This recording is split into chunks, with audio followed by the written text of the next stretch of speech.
ካንተ ጋር ንግግር የለኝም ከሷ ጋር ማለት ነው። እሷን እኮ እኔ እንድትሰሪልኝ አልኳት። ምን ሆነሽ? እሷ ታወራኝ። ዞር በል ልጠይቅሽ እኮ ነው። ዞር በል። እኔ ማስከበር ካልቻልክ እኔ ራሴን አስከብራለሁ። በምንድን ነው ፍራንክ እኮ ነው ያደረኩት? ምንድን ነው አንቺ? አይ ሴት እኮ ነሽ ሃይሚ፣ ሴት እኮ ነሽ። ሴት ሆነሽ እንደዚህ አይነት ፍራንክ ይደረጋል? ሃይማኖት ታይ የምሬን ነው የምልሽ። ታይ እሺ ልቀቂ እኮ ለቀሻለሁ።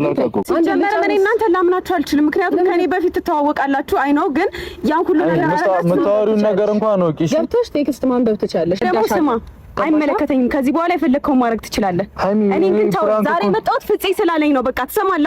እኔ ተውኝ በቃ ስላንተ ህይወት አይመለከተኝም። ህይወቴ ውጡ በቃ አብራችሁ መኖር ትችላላችሁ። ማናማ ሁለታችሁ። ወይ ጉዳችን ኧረ ጉድ ነው። ዛሬው ደግሞ ይለያል። ሰላም ሰላም፣ እንዴት ናችሁ ውዶቼ? ሰላማችሁ ብዝት ይበልልኝ።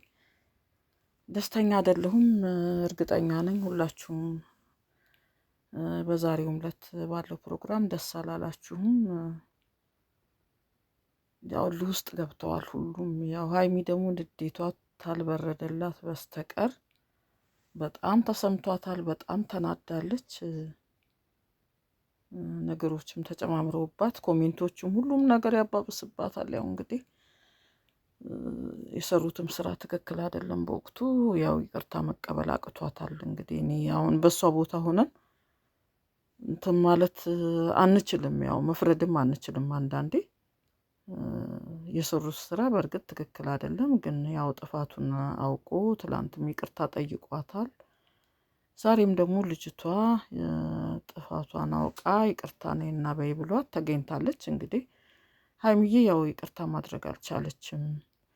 እኔ እኮ ብያለሁ ኮሜንት ላይ የምታያቸው ነገሮች ሁሉ ያባብስባታል። ምክንያቱም በጣም እየተሰደበ ልጅቷም እየተሰደበች እንዴት አደርጋታለህ አትወዳትም ማለት ነው፣ በቃ ክብሩህን አትጠብቅም፣ ስለማታፈቅራት ነው ስለማትፈልጋት ነው፣ ብዙ ነገሮች ናቸው የሚጻፉት። በጣም አንዳንዴ ይሰቀጥተኛልና የሚጻፈው ነገር አልጨርሰው የተወሰነ ነው ጥሩ አስተያየት ሲጻፍ ማየውና አልጨርሰውም። እኔ በነገራችን ላይ ኮሜንት መስጠት ላይም ብዙም አልሳተፍም እዛ ውስጥ። እንደው አንዳንዴ አልፎ ነው እንጂ እንደውም ሌሎች ሰዎች ጋር ነው ኮሜንት የምሰጠው እና ሃይሚ ጋር ብዙ ጊዜ አልጽፍም። ያው ቪዲዮ ነው የምሰራው፣ ኮሜንት ብዙ ጊዜ አልጽፍም።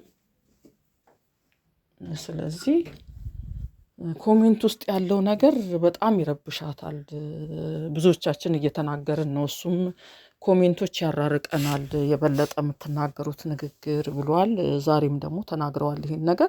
እኔ ደግሞ ያ ነው የሚመስለኝ። ምክንያቱም ሰዎች አሁን ስናናግራት ራሱ በውስጥ እንኳን ጥሩ አይነት አስተያየት ከሰጠናት ጥሩ ነው። የሚያባብስ ከሆነ ጥሩ አይደለም። አሁን ፍጹም ይዟት መጥቷል፣ ግን በሁለቱም ሳይድ አልሆነም። በቃ ነገሮችን በጥሞና ሲከታተል ነበር። ቃላት ሲለዋወጡ ደስ አላለኝም። ሃይሚ በጣም ተናዳለች። እስካሁን አልወጣላትም።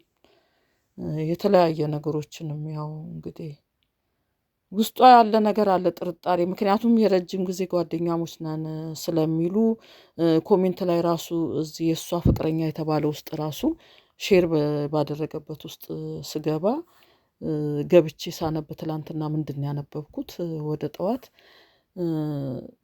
ዳኒ ሞኛ አትሁን፣ እንደውም ይቺ ልጅ ቡራን ነው የምታፈቅረው፣ አንተና አይደለም የምታፈቅረው። እዛኛውም ልጅ ውስጥ ብዙ ነገር ይጫራል እኮ። ንግግሮች አንዳንዴ ከባድ ነው አይደል? አሁን ለምሳሌ ሃይሚ ብዙ ጊዜ ኢንስታ ላይም ሆነ ቲክቶክ ላይ የምትለቃቸው ጥቅሶች የምትለቃቸው ነገሮች በጣም ስሜት የሚነካ እንትኖች ናቸው አይደል? እንዴት ነው ውስጣችን የሚገቡት? ውስጣችን የሚገባ ንግግሮች ነው የምትለቃቸው። ብዙ ጊዜ አንዳንድ ንግግሮች ውስጣችን ውስጥ የሚቀሩ አሉ አይደል? እና እንዲህ አይነት ነገሮቹ ለሷ ፊድባኩ የሚሰማት ሌላ ስሜት ነው።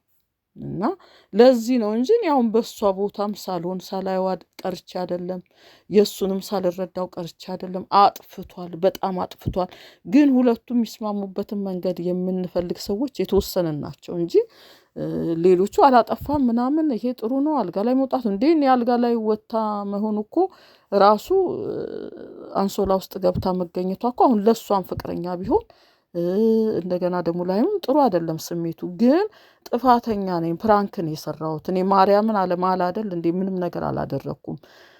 ስላለ ይቅርታ ብናደርግና ሁለቱ እንዲስማሙ ባናባበስባት በቃ ኮሜንት ላይ ጥሩ ነገር ብንጽፍ ሀይሚ ይቅርታ አድርጊለት ብንል በውስጥም ስናናገራት እንደዛው ነው የምንሞክረው። ግን ስትናደድ እንዲህ ነው የምትናገረው። ሰውን ማናገር ሁሉ ነው የሚያስጠላት። ይኸው አሁን የምትለቃቸው ጥቅሶች የተለያዩ ጥቅሶች ራሱ እየለቀቀች ነው። የተለያዩ ነገሮችንም እየለቀቀች ነች ያለችው። በዛ ምክንያትም እኔ ራሱ በጣም እንትን ብያለሁኝ። ምክንያቱም የተናደደ ሰው ደግሞ ምንም አይነት ነገር ብታናግሩትም ምንም አይነት ምክርን ብትሰጡት የራሱን ስሜት ብቻ ነው በወቅቱ የተሰማውን ስሜት ብቻ ነው ማስተናገድ የሚፈልገው። ይሄ ነገር ተደራርቦባታል። ደግሞ እቺ ልጅ ከዚህ በፊት እንደዛ እውነት የሚመስል ፕራንክ ሰርተዋታል። በቲክቶክ ስለሚተዋወቁ አምናለች። ፕራንኩን ወደ እውነት እስከሚመስላት ድረስ ነው የሰሩት።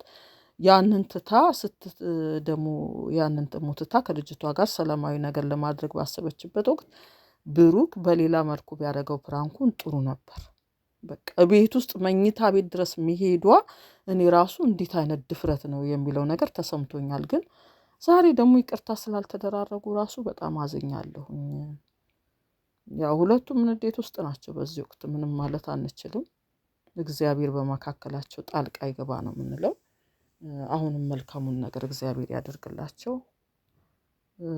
እግዚአብሔር ያስታርቃቸው ነው የምንለው። እንግዲህ ልጅቷ ተገኝታለች። እንደገና ድጋሚ መጥቷል። እንደውም ዘፈኑን ሲለቅ ማን ነው ብሩክ በለቀቀው ዘፈን ላይ ቅድም ሳየው በለቀቀው ዘፈን ላይ በቃ ትንሽ ብዙም ፊቱ ላይ ሀዘን አላየውም። ዘፈኑ እንግዲህ ይቅርታ አድርጌያለሁ፣ ይቅርታ ጠይቄያለሁ፣ ምንድነው ጥፋቴ ብቻ ብዙውን ሙሉንም ዘፈኑን ባልለው እንደዛን አይነት ዘፈን ነው። አይ መልካም ነገር ተከስቶ ይሁን ብዬም ነበረ። እንግዲህ አናቅም። እግዚአብሔር መሀላቸው ይግባ። ሀይሚ በጣም ተናዳለች። በጣም ተሰምቷታል። የተደረገው ነገር ያናድዳል ወይ? አዎ ያናድዳል። ይቅርታውን ብትቀበል ጥሩ ነው። የምትጠቅሳቸው የምትለቃቸው ነገሮችም ጥሩ አይደሉም። ግን ሁሉም ነገር ወደ መልካም ይመጣል ብለን ነው የምናስበው። አሁን ደግሞ ያሉት እኛም ሩቅ ነን ያለ ነው። እንግዲህ ሄደን እንዳናስታርቃቸው አጠገባቸው ብንሆን ይሻል ነበር። ግን አሁን ደግሞ ከቤተሰቦቻቸውም ርቀው ነው የሚገኙት እነዚህ ልጆች። እንኳን ሁለቱንም እንዳይቆጡ ብዙ ጊዜ ፕራንክም ሲሰራ ብሩክ ሪስክ ያለው ፕራንክ ነው የሚሰራው። ሀይሚም ፕራንክ እኮ አሰራም አይደለም፣ እሷን ከባባድ ትሰራለች። ግን እንደዚህ እንኳን ኢብን ሀይሚ እንኳን አልጋ ላይ ተለጣጥፋ እንኳን አሰራ። እንደውም ባለፈው በቀደም ቡታጅራ ነው እንደውም ትንሽ ልጁን ደገፍ ብላ ያየናት። እንደዚህን አይነት በጣም ትፈራለች። ከወንድ ጋር ተጠጋግታ እንኳን አሰራ። በጣም አክብራው ነው የምሰራው ፕራንክ። አንቺ አሰሪኝም ወይ ብሎ ብሩክ በተናገረው አኳያ ስንሄድ እንደዚህ በጣም ሪስክ የሚያስወስድ ራሷን ሪስክ ውስጥ አስገብታ ይሄ እንትን ከባድ ነገር ስታደርግ አላየሁም። ያው ሜዳ ላይ ነው የምትሰራው፣ ብዙ ጊዜ ውጭ ነው የምትሰራው ፕራንኩንም። ወዲያውም ያው ነግረዋለች። እንግዲህ የመጀመሪያውን ያዘገየችው የመጀመሪያውን ፕራንክ የጀመረችበትን ጊዜ ነው። እና ሰላም ይሁን።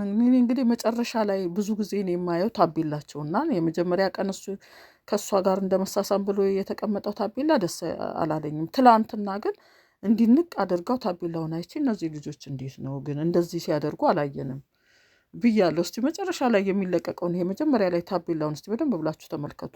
እነሱ ጋር ያላየነውን ነገር ነው የሚለጥፉት። እና አንዳንዴ ሰላም ይወርዳል ብለን ነው የምናስበው። እንግዲህ እግዚአብሔር ያውቃል ነው የምንለው። መጸለይ ነው ያለብን። ብታናግሯቸውም ብጽፉላቸውም ሊያነቡት ይችላሉ። ግን በዚህ በንዴት ውስጥ እኔም ቢሆን በንዴት ውስጥ መልስ መመለስም ወይም ደግሞ ውሳኔውን የምታደርገው የማሰላሰያ ጊዜ ያስፈልጋቸዋል። ሁለቱም አናስቸኩላቸው፣ እንጸልይላቸው፣ ጥሩ ነገር አስተያየት እንስጣቸው። ኮሜንት ውስጥም ገብተን ጥሩ የሆነ ለነሱን የሚመልስ ወደ መልካም ነገር የሚመልስ አስተያየት ብንሰጣቸው ጥሩ ነው ብዬ አስባለሁ። አዝኛለሁ። እንኳን ማዘን አይደለም እውነት እንቅልፍ አልወሰደኝም። ይህን 2 ቀን ራሴን ሁሉ አሞኛል ማለት እችላለሁ። ስራ ቦታም ብሄድ ግን እነሱን ነው ማሰላስለው፣ ነገሩን ነው ማሰላስለው። ግን እግዚአብሔር መልካም ነገርን ያምጣልን፣ እግዚአብሔር ይርዳቸው ነው የምለው። በጣም ስለምወዳቸው እግዚአብሔር ከነሱ ጋር ይሁን። ብሩክ ደግሞ የተለየ ሌላ ውሳኔ ውስጥ እንዳይገባ እግዚአብሔር ይርዳቸው ላለሁኝ። ስላዳመጣችሁኝ በጣም አመሰግናለሁ።